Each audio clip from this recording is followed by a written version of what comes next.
जय गजानन माऊली. रोशनी बंडे मराठी ब्लॉगमध्ये तुमचं स्वागत आहे.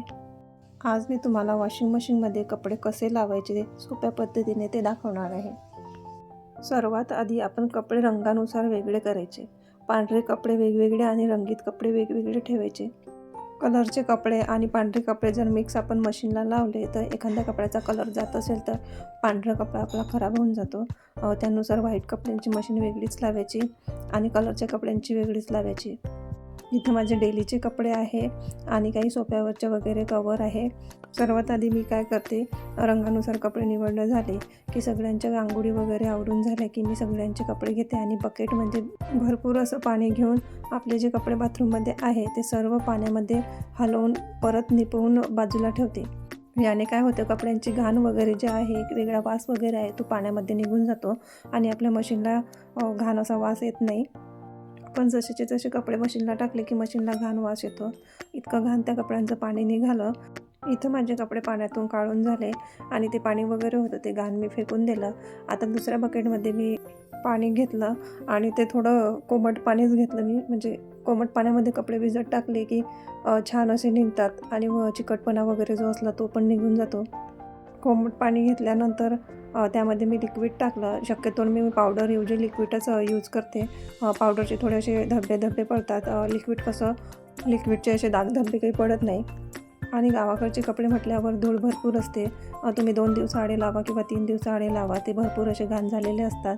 डायरेक्ट मशीनला लावले की ते काही निघत नाही. मग मी काय करते, थोडा वेळ भिजत टाकते. भिजून झाल्यानंतर त्यांच्या हाताचे कफ वगैरे आणि कॉलर वगैरे ब्रशने रगडून घेते, म्हणजे ते स्वच्छ असे निघून येतात. आधी बघितलं तुम्ही किती घाण असे कपडे झाले होते. जिथं जिथं घाण आहे, डाग वगैरे आहे, ते सर्व मी ब्रशने आधी क्लीन करून घेते. म्हणजे जास्त नाही, थोडाफार असा ब्रश मारून घेते, जेणेकरून कपडे घाण राहत नाही, स्वच्छ असे निघून येतात. आणि हो, मशीन अशी गच्च भरून लावायची नाही. थोडीफार रिकामी असली की कपडे पण असे छान निघतात. गच्च भरून जर तुम्ही लावली तर कपड्यांनाही असा वासही राहतो आणि छान असे स्वच्छ निघत नाही. मी शक्यतो काय करते, शर्ट वेगळे लावते, पॅन्ट वेगळे लावते आणि व्हाईट कपड्यांची मशीन वेगळी लावते. ऑटोमॅटिकमध्ये तुमचं पाणी वगैरे गरम करायची गरज नसते. माझ्या मशीनमध्ये पण ते फंक्शन आहे, पण मला एवढं आवडत नाही. 1-1.5 तास असं वेगवेगळे फंक्शन आहे, 1-1.5 तास असा भरपूर वेळ लागतो. आता मी हे जे कपडे घासून वगैरे लावते, या 20-30 मिनटामध्ये आपले कपडे स्वच्छ असे निघून येतात. आता इथं कपडे असे छान माझे घासून झाले. घासून झाल्यानंतर मी परत 20-30 मिनटं छान असे त्यांना एका साईडनं राहू देते. म्हणजे 20-30 मिनटांनी छान आपले कपडे असे भिजत ठेवले की कपडे पण स्वच्छ वगैरे निघून येतात. आपल्याला जास्त मेहनत करायची गरज लागत नाही आणि कपडे पण घाण असे राहत नाही. आता माझ्याकडे जी मशीन आहे ती फुल्ली ऑटोमॅटिक आहे. नवीन मी सर्व फंक्शन त्याचे ट्राय करून बघितले. वेगवेगळ्या फंक्शनवरती कपडे लावून बघितले. कोणत्यावर स्वच्छ निघतात, कोणत्यावर कसे निघतात, त्याच्यातला असा हा एक अभ्यास माझा झालेला आहे. तर मग मी डेलीचे असो किंवा दिवसातून 1-2 मशीन लावायची असो तर याच फंक्शनवरती लावते. म्हणजे असेच पाण्यातून काढून घ्यायचे, भिजत टाकायचे आणि घासायचे, नंतर मशीनला लावून द्यायचे. इथं माझे घासणं वगैरे झाले आणि घासणं झाल्यानंतर मी इथं मशीनला कपडे टाकून घेतले. आता मशीनला कपडे टाकल्यानंतर तो असा गोळका राहतो, तो वेगळ्याच प्रकारे मशीन असा डान्स करते. त्याच्यासाठी डान्स करू नये म्हणून ते सर्व बाजूने फिरून घ्यायचे, म्हणजे सगळीकडे असे पसरून टाकायचे.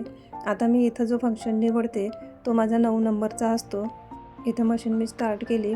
9 नंबरचा फंक्शन जो असतो तो असतो इको वॉश. म्हणजे त्यामध्ये तुम्हाला 20-30 मिनटं लागतात, त्याच्यावरती जास्त टाईम लागत नाही आणि कपडे पण स्वच्छ निघून येतात. आमची 5-6 जणांची फॅमिली आहे, तर 6 kgचीच मी मशीन घेतलेली आहे. पण आपण असं म्हणतो, पण शक्यतो घ्यायची असेल तर 8 kg वगैरे गावाकडे चालून जाते, कारण आपल्याला 1 किंवा 2 घरातले बेडशीट, सोफा कवर अशा वगैरे भरपूर असे कपडे निघतात. मशीनला भरपूर असे फंक्शन आहे. व्हाईट कपड्यांसाठी वेगळं फंक्शन आहे, बेडशीटसाठी वेगळं आहे, हेवी कपड्यांसाठी पण वेगळं आहे, नाजूक वगैरे उलन कपड्यासाठी पण वेगळे आहे. त्यावेळेस तुम्ही वेगवेगळ्या फंक्शनवरती वेगवेगळे कपडे आपले लावू शकतात, म्हणजे कपडे खराब होणार नाही आणि छान निघून येतील. आता इथं मी मशीन लावून झालेली आहे माझी. बघा, मी ब्रश वगैरे आधी तुम्ही बघितलं होतं की ते घाण असे कॉलर होते.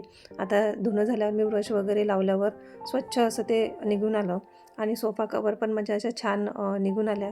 मशीनसाठी अशा छोट्या छोट्या ट्रिक आपण जर यूज केल्या तर आपलं कामही सोपं होतं आणि स्वच्छ असे कपडे निघून येतात.